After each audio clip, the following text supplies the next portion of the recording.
Hello, I'm Patricia Gras. Welcome to Passion Time. I'm here with Bob Walker. He's also known as Robert Walker, right?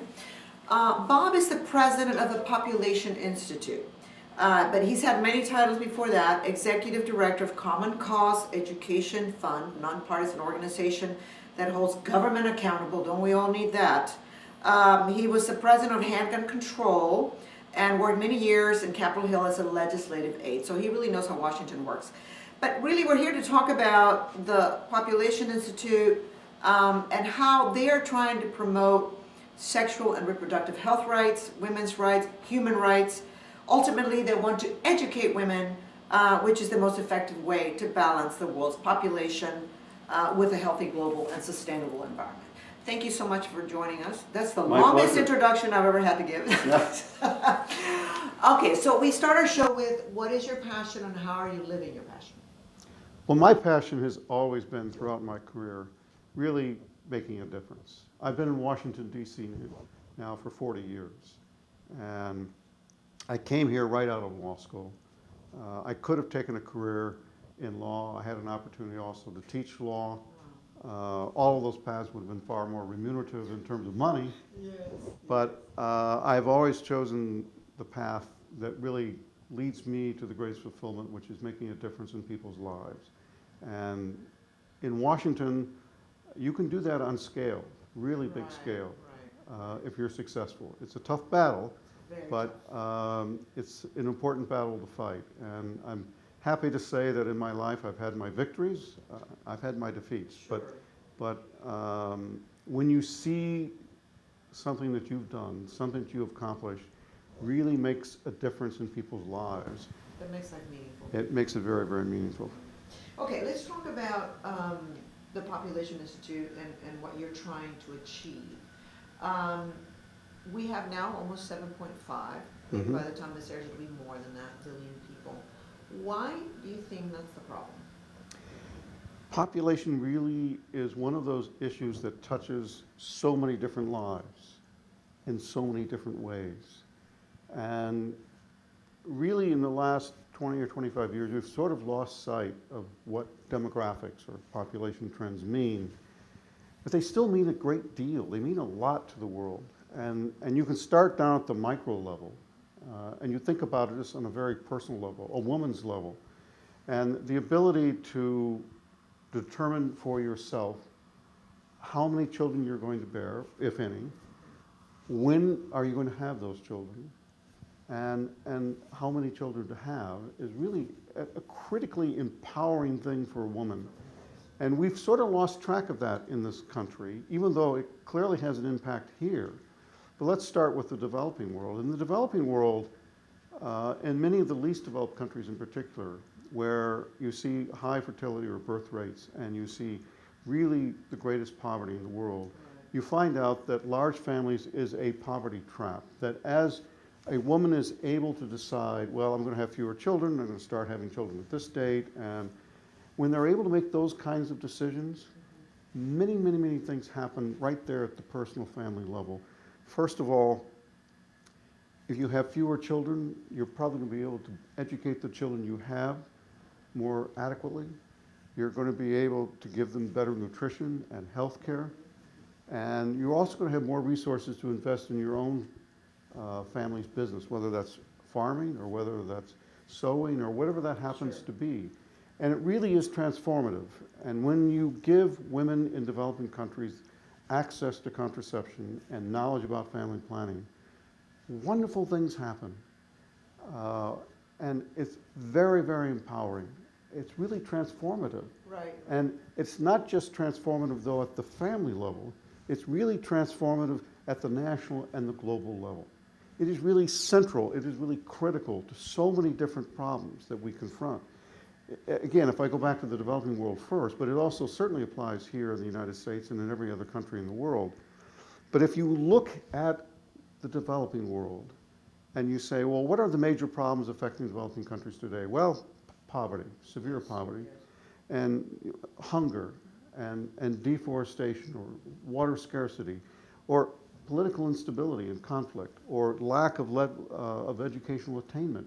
You look at all these problems, and they are really, really related to that very fundamental question: does a woman in that country, or even a girl, have reproductive health and rights? Are they able really realistically, not just access to contraception, but are they empowered to decide for themselves how many children they're going to have and when are they going to have them?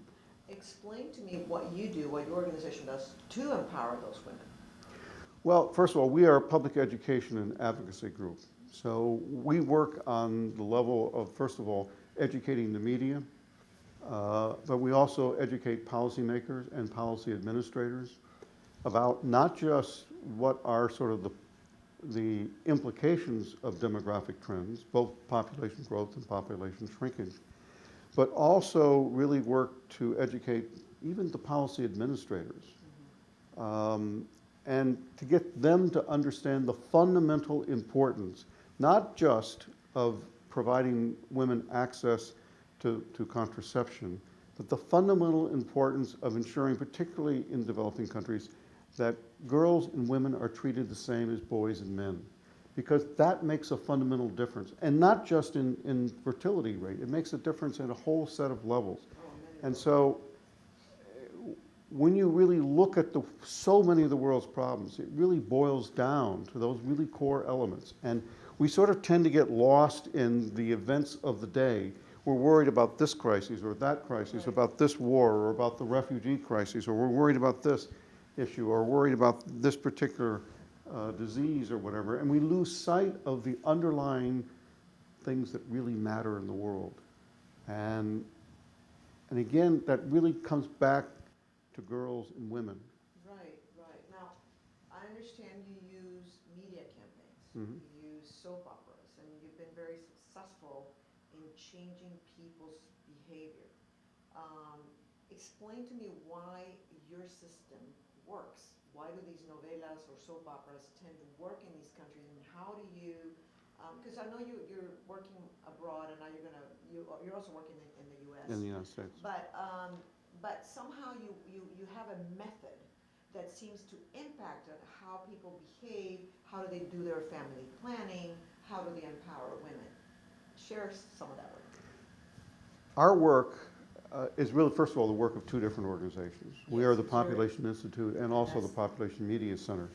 And the Population Media Center is really a sort of a spin-off of activity that we began developing back in the 1980s. And I wish I could say that the Population Institute could take full credit for this. We can't. The original methodology was created by Miguel Sabido in Mexico. He was vice president of Televisa in Mexico, and he knew that soap operas in Mexico were having a tremendous impact on social norms and values in Mexico. And he said, but I'm not positive that they're having the right impacts. So he decided to really do an intensive study of psychology. What changes people's behaviors? And can entertainment media or soap operas or serial dramas, can they be used to change those social norms in a positive, reinforcing way? So he studied the work, first of all, of Albert Bandura at Stanford. And Albert Bandura's social learning theory essentially boiled down to its essence is that when it comes to behaviors and attitudes, we don't learn those from public service announcements. We don't look at a billboard and say, well, that's the behavior that I'm going to adopt. No. We model our behavior after people that we aspire to, role models. And that aspirational, that's who I want to be like. That person then becomes the reason why we act like we do. And that role model can be a parent, it can be a teacher, it can be a friend, it can be a public figure, but it can also be a character in a soap opera.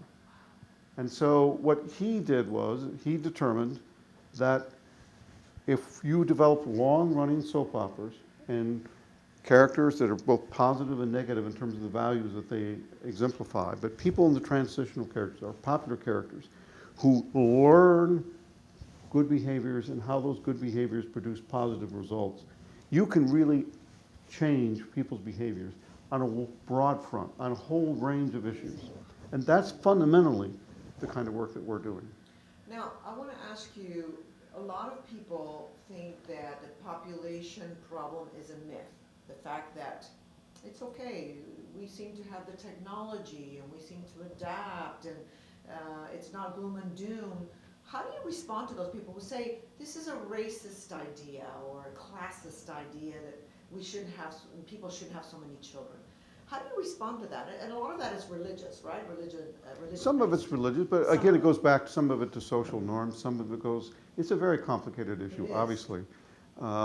If you go back 40, 50 years ago, there was a lot of concern at that time that with the rate of population growth, that we could be approaching a planetary crisis. And in fact, we were facing a planetary crisis. And we have seen, since 1950, dramatic declines in fertility rates. And that has had the effect of saving, not entirely, but saving in some ways us from having a global famine of some sort. Right.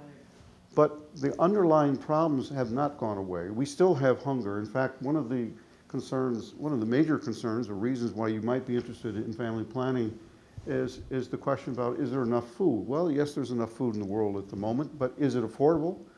Can people living in urban centers, can they afford to buy food? Well, let me give you these figures. If you go back 40 years ago, there were 800 million people in the world who were chronically hungry. And people said, yes, but we're producing a lot of food. We have all these new technologies. We have irrigation and genetic seeds, and we have all sorts of things, including modern farm equipment and machinery and transportation. We should be able to feed a lot more people. So we will abolish hunger. So they held a World Food Conference. They did another one then in 1994 in Rome, and well, it was still 800 million people. They hadn't done anything. So they said, well, we will, in the next 15 years, we will have the number of hungry people in the world. We can do this. Well, it's today 800 million. In fact, a couple of years ago, it was 1 billion people who in the world were hungry. And the problem is that as you look longer term, this challenge is actually getting a lot harder. It's not getting easier. And the odds are that we actually will have more hungry people in the future, not fewer.